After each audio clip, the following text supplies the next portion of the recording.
Is Britain truly on the brink of electing Nigel Farage as Prime Minister? That is not just a question, it is a challenge to every complacent assumption about the trajectory of British politics over the past 3 decades. What once would have been dismissed as a pub joke or a late-night political fantasy has now hardened into cold, statistical probability. A new MRP poll suggests that Reform UK, once a fringe party with a loud voice and no seat at the table, is now poised to take 377 seats and command a majority in Parliament. This is not merely a political shift. It is an uprising.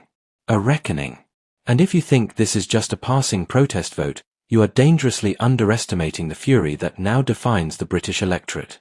What we are witnessing is the full-scale collapse of the post-Blair, centrist consensus.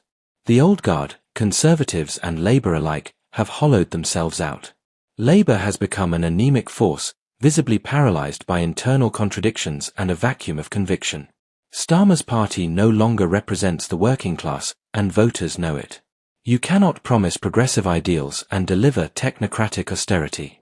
You cannot speak of fairness while overseeing tax rises and economic stagnation that punish the very people who put you in power.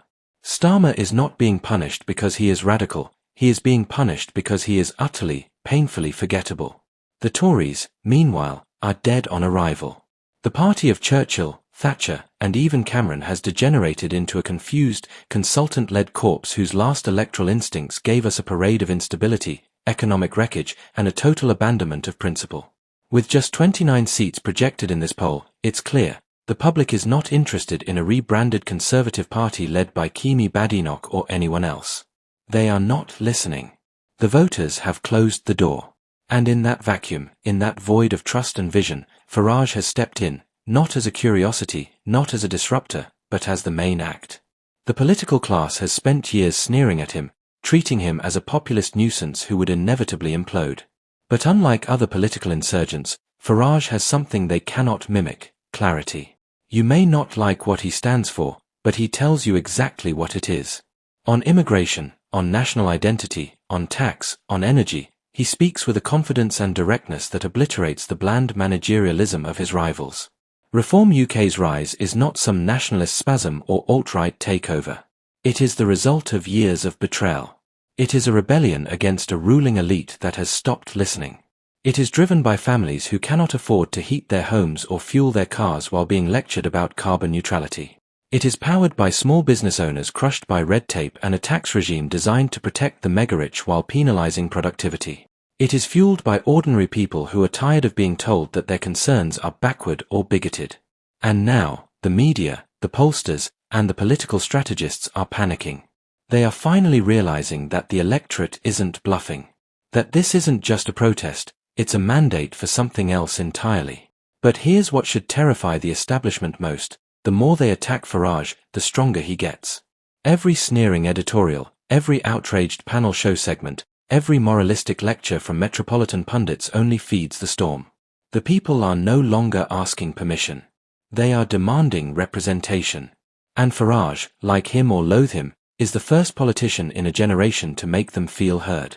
Of course, questions must be asked. Will Reform's policies stand up under scrutiny? Will their economic proposals hold water in the real world?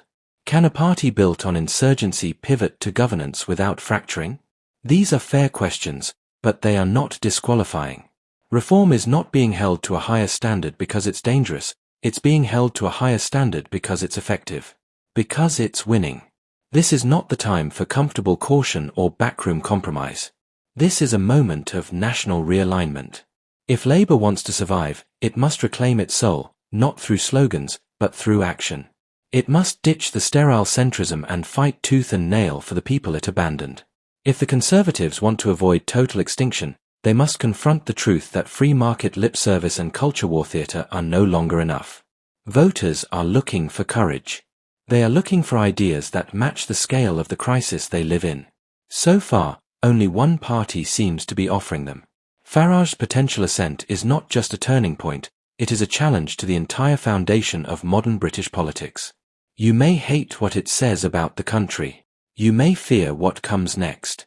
But you cannot deny that the people have made their intentions clear. Reform isn't coming. It's already here.